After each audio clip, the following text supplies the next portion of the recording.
Bem-vindos a mais um Giro Sindical. Eu sou a economista Renata Belzunces e o Giro Sindical é uma parceria entre o DIEESE e o SINDIC-CT. DIEESE é o Departamento Intersindical de Estatística e Estudos Socioeconômicos e SINDIC-CT é o Sindicato Nacional dos Servidores Públicos Federais da área de Ciência e Tecnologia no setor aeroespacial. Este programa vai tratar de um assunto sobre o qual ninguém que tenha vivido de salário até então e viva hoje de salários não tenha perdido uma noite de sono ou ganhado uma dor de cabeça. Quem nunca esteve numa situação dessas, pensando em como pagar todas as contas do mês em dia, além dos juros, das multas e das cobranças, quando a gente fica numa situação como essas, perde-se até mesmo a dignidade, fica-se abalada. E para a gente conversar sobre esse tema que tem envolvido cada vez mais brasileiros, a gente tem aqui a nossa colega, a economista Regina Camargos, ela que também é professora da Escola de ES, Ciências do Trabalho. Regina, obrigada por aceitar esse nosso convite. Obrigada, Renata. A pesquisa da Confederação Nacional do Comércio, ela trata todo o mês de um levantamento em que apontam o percentual de famílias endividadas. No mês de julho, houve uma taxa recorde de 78 pessoas que declaram ter contas a pagar, famílias que declaram ter compromissos a serem saldados. Você encontra nas suas análises alguns elementos que são mais gerais na conjuntura, que ajudam a explicar esse percentual de famílias endividadas que segue tão alto? A grande mídia, né, ela às vezes trata a questão como se fosse um descontrole individual, né? Como se as pessoas estivessem endividadas porque querem ou porque não são pessoas que têm uma educação financeira, pessoas descontroladas, consumistas, né? Ele é um argumento moralista, culpa as pessoas por uma situação que elas não criaram. É óbvio que existem casos aí de descontrole mesmo, de pessoas que têm problemas, né, desde problemas psicológicos até, né, os gastadores compulsivos, mas o que nós estamos vivendo, né, para a maioria da população trabalhadora do país, é uma situação econômica muito, muito, muito difícil.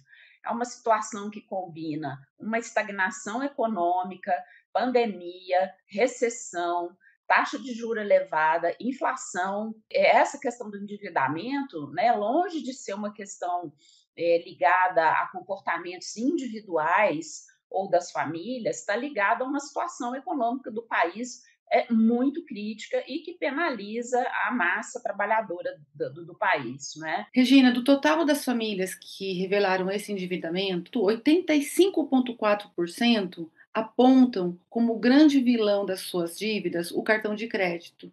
Depois do cartão de crédito vem o famoso carnê da loja, com 18,8%, e depois o crédito pessoal, com 9,2%.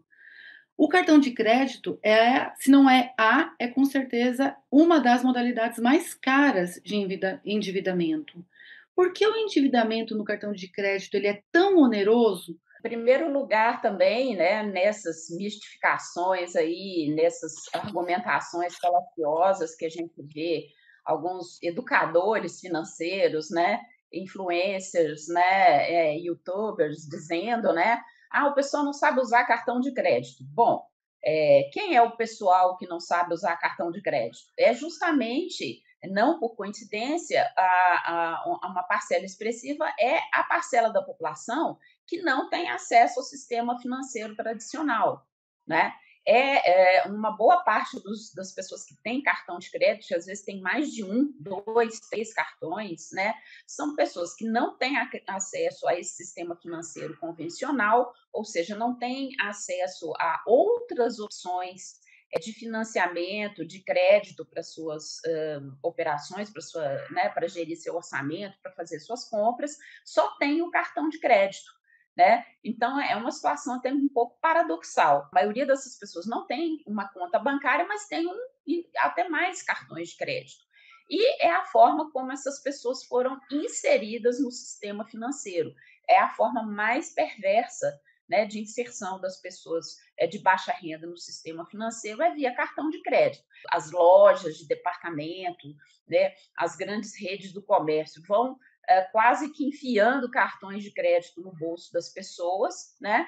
E elas acham, por ter total desconhecimento, inclusive das operações matemáticas mais elementares, dos riscos que estão contidos no uso indiscriminado, né, no uso sem planejamento daquele instrumento de crédito. É um instrumento de crédito importante, de fato, num determinado período, né, da história do nosso país recente, facilitou o acesso da população a alguns bens que antes eram muito restritos às camadas mais ricas da população, mas por ele ter a maior taxa de juros no financiamento, né, das compras, principalmente das compras parceladas, no uso do chamado rotativo, que chega quase, em alguns casos, a 400% ao ano, né? Então, você vê, nós estamos com uma inflação em torno de 10%, esse ano talvez um pouco menor, né? O juro do crédito consignado é um pouco mais de 40%, né? O crédito pessoal, o chamado CDC, né, que os bancos oferecem, chega aí a 80, um pouco mais de 100, que já é todos esses números são escandalosos, mas o cartão de crédito chega a quase 400% ao ano, né? Tem que ser usado com muita cautela e, na minha opinião, né, quando você oferece um crédito para a pessoa no cartão ou mesmo no próprio carnê, você deveria primeiro, né, a loja, né, deveria primeiro analisar as condições econômico-financeiras daquela pessoa, ou seja, a taxa de juros deveria ser inversamente proporcional à renda. E no Brasil, o que acontece é exatamente o contrário. Quanto menor a renda, maior a taxa de juros. Ou seja, aí nós temos a fórmula ideal para a inadimplência, né? Então, é uma lógica absurda e perversa. O Giro Sindical volta já.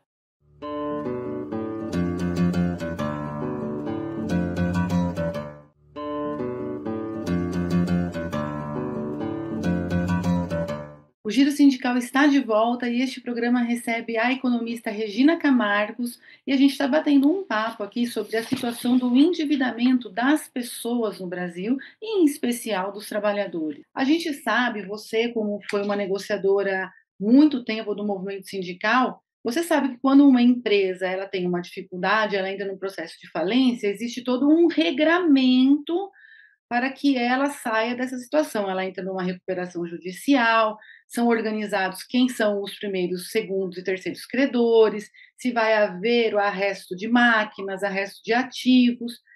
Isso para a pessoa jurídica. Inclusive, se discute em que lugar da fila os trabalhadores serão pagos. Quando a família, quando a pessoa física, ela deixa de fazer frente às contas e não tem mais como seguir fazendo, existe algum regramento jurídico, existe alguma proteção, existem definições da quais elas possam se valer? Só recentemente o Congresso Nacional, né, aprovou, discutiu e aprovou a chamada Lei do Superendividamento, né, estabelecendo regras para que essas pessoas superendividadas possam, digamos assim, ter um fôlego para tentar solucionar esse problema tão grave, tão aflitivo, né? Mas no meu entendimento, é uma lei incompleta. É uma lei que dá com a mão e tira com a outra. Por exemplo, estabelece que o limite para o pagamento de dívida seja de 30% do que a pessoa recebe. Ora, 30% de um salário mínimo é muito dinheiro. E a gente sabe que para as famílias que recebem de 1 a 3 salários mínimos, 30% é o que uma família consome, gasta todo mês do seu orçamento com comida. Então, você dizer que 30% é o máximo que se pode para uma família gastar, ou um indivíduo gastar com pagamento de dívidas, né? Você está dizendo para a pessoa, ou você paga dívida, ou você come. Que essa lei deveria estabelecer limites flexíveis de acordo com o nível de renda das pessoas e mais, né, os bancos públicos deveriam abrir, pelo menos os bancos públicos, né, uma linha de crédito específica para que essas pessoas tomassem um crédito mais barato, conseguissem pagar essas dívidas mais caras e tivesse um prazo de carência, né, e que fosse observado assim com muito cuidado a real possibilidade de pagamento dessas pessoas dessas dívidas.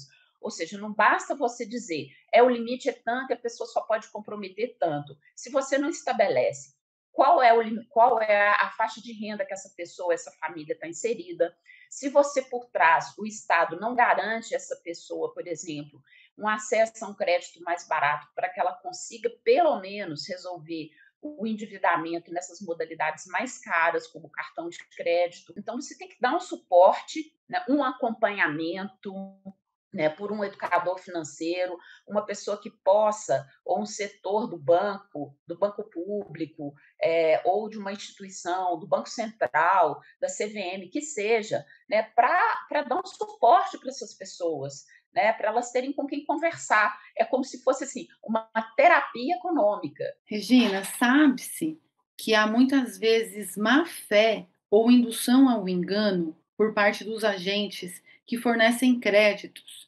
São as famosas letras miudinhas ou os famosos anúncios sem juros, taxa zero, sem comprovação de renda. Tudo isso que aparece como uma facilidade no início, normalmente chega depois para aquela pessoa que fez a tomada de crédito em letras garrafais. As cobranças são enormes, o telefone não vai parar de tocar, a pessoa já perdeu o sossego que ela tinha na vida. Você acha que essa situação ela é causada pela desinformação das pessoas, como você mencionou, às vezes a dificuldade de entender os termos, ou realmente existe muita má-fé por parte desses agentes que oferecem vários tipos de créditos e isso deveria ser coibido, combatido, penalizado? Como você tem visto essa situação que é tão comum? Você anda numa calçada, as pessoas te puxam para que você tome crédito. Esse tipo de abordagem, Renata, para mim, devia ser tratada como crime contra a economia popular. É porque, de fato, assim, a maioria da nossa população não tem as informações necessárias, às vezes não tem os elementos necessários, isso, cálculos matemáticos mais simples para poder tomar essa decisão. Né? Então, elas vão na embalada, elas vão no entusiasmo, vão na necessidade. Também tem toda uma corrente aí de pessoas que são obrigadas a vender esses produtos financeiros, né, para as pessoas de mais baixa renda.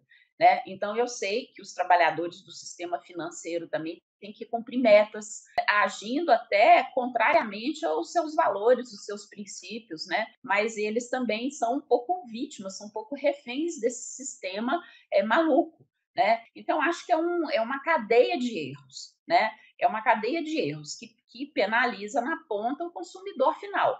Regina, em 2019, o governo criou uma nova modalidade de saque do FGTS, que é o saque aniversário. A partir dessa modalidade, anualmente, o trabalhador que contribui para o fundo, que está ativo no fundo, ele pode retirar partes desta poupança. Existem outras situações também em que pode haver a retirada, como a compra da casa própria, em situação de algumas doenças específicas. Vale a pena eu tomar os recursos do FGTS para saldar dívidas? Então, acho que do ponto de vista de uma situação limite, né, numa situação que a pessoa não tem para quem recorrer, ela não tem um parente que pode emprestar um dinheiro para ela poder pagar quando for possível, ela não tem acesso a um crédito bancário mais barato, eu acho que sim, aí é uma alternativa. O que a pessoa vai fazer? Vai ficar fugindo de cobrador? Né, vai correr o risco de parar, inclusive, ter seus bens arrestados, o seu único bem, um carro ou uma casa, enfim, se a única alternativa que a pessoa tem é essa, paciência, tem que usar. É melhor isso do que sofrer esse tipo de consequência, inclusive judicial. Lá na frente, se a pessoa for demitida, ela sabe que uma parte da rescisão dela vai ser comida, né, por esse uso imediatista do recurso do FGTS, e do ponto de vista social, né, de um ponto de vista mais macroeconômico, isso significa você ir desidratando um fundo que é um fundo que cumpre uma função social super importante no país, uma função de financiamento de obras de infraestrutura, obras de saneamento. Então, do ponto de vista do trabalhador, imediatamente é uma alternativa, eu recorreria certamente a isso se eu não tivesse outra alternativa, mas para o futuro, tanto da pessoa quanto aí mais a longo prazo do país, a gente está descapitalizando um fundo que cumpre, sempre cumpriu, inclusive da casa própria, né? É um recurso que cumpre um papel importantíssimo para movimentar a economia, setor imobiliário, setor de saneamento, construção civil, né? E o Giro Sindical vai para um intervalinho e volta já.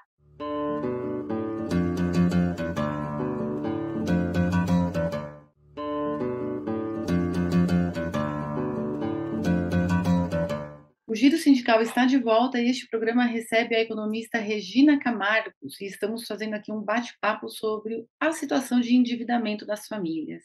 No início de agosto, houve a conversão em lei da medida provisória que já lá em abril possibilitava que os beneficiários dos programas de transferência de renda e do benefício de prestação continuada e do então Bolsa Família e depois Auxílio Brasil pudessem utilizar esse recurso para tomar crédito consignado, até o percentual de 30% desta renda, e depois 40% dessa renda, que é o que ficou realmente efetivado.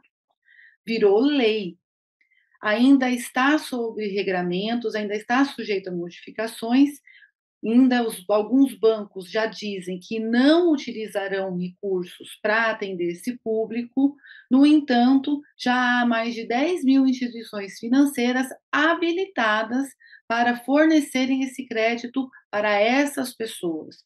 É uma medida polêmica. Qual é a sua opinião sobre essa possibilidade do consignado no benefício de transferência de renda? Preciso a gente ter clareza do conceito de crédito consignado.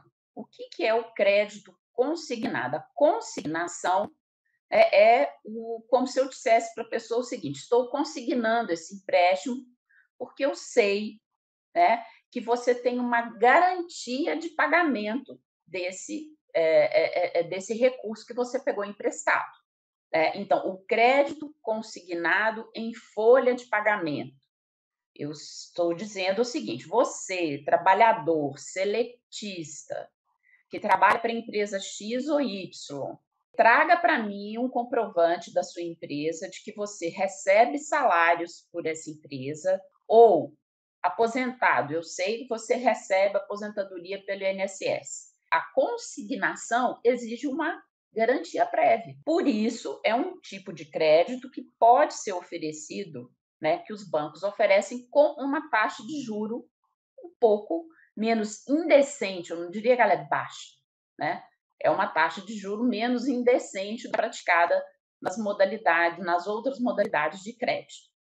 Agora, quem recebe auxílio emergencial ou auxílio Brasil, né, o auxílio emergencial, por exemplo, o auxílio emergencial, ele só vai até dezembro.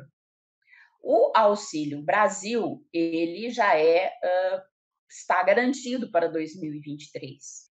E no caso do BPC, também existe uma garantia sobre isso. Só que é um crédito que está sendo direcionado para pessoas que têm renda extremamente baixa. Pela primeira versão da Lei de Diretrizes Orçamentárias, não está garantido que vai ter auxílio emergencial em 2023. Ou seja, é você dar crédito para uma pessoa e falar para ela assim: você vai me pagar? E a pessoa dizer para você: não sei, porque eu não sei se eu vou ter essa renda no ano que vem. Ou qual vai ser o nível desta renda. Então, é uma consignação meio marota. E fora isso, Renata, que a taxa de juro que vai ser cobrada desse crédito é o dobro do consignado convencional. Olha de novo essa perversidade. Então, enquanto o crédito consignado convencional ele está girando em torno de 40% ao ano, que já é uma taxa muito elevada, esse consignado do Auxílio Emergencial e Auxílio Brasil, ele é 80%. Então, de novo, viemos com essa loucura. Se eu estou emprestando um recurso para uma pessoa que está vivendo de um auxílio do governo, que eu nem sei se vai ter continuidade ano que vem, se vai ser reajustado, como é que vai ser reajustado, deveria estar colocando uma taxa de juro muito mais baixa. Deveria ter alguma garantia. Ou seja, caso não o auxílio emergencial não seja mantido, caso o Auxílio Brasil não seja reajustado, quais vão ser as condições que o governo vai dar para esses beneficiários de que eles não vão ficar inadimplentes, de que eles não vão ficar super endividados. Então, eu acho que aí, novamente, a população de mais baixa renda que está desesperada, que está super endividada, que está sem condição, inclusive, de comprar os itens de primeira necessidade, está sendo induzida ao erro.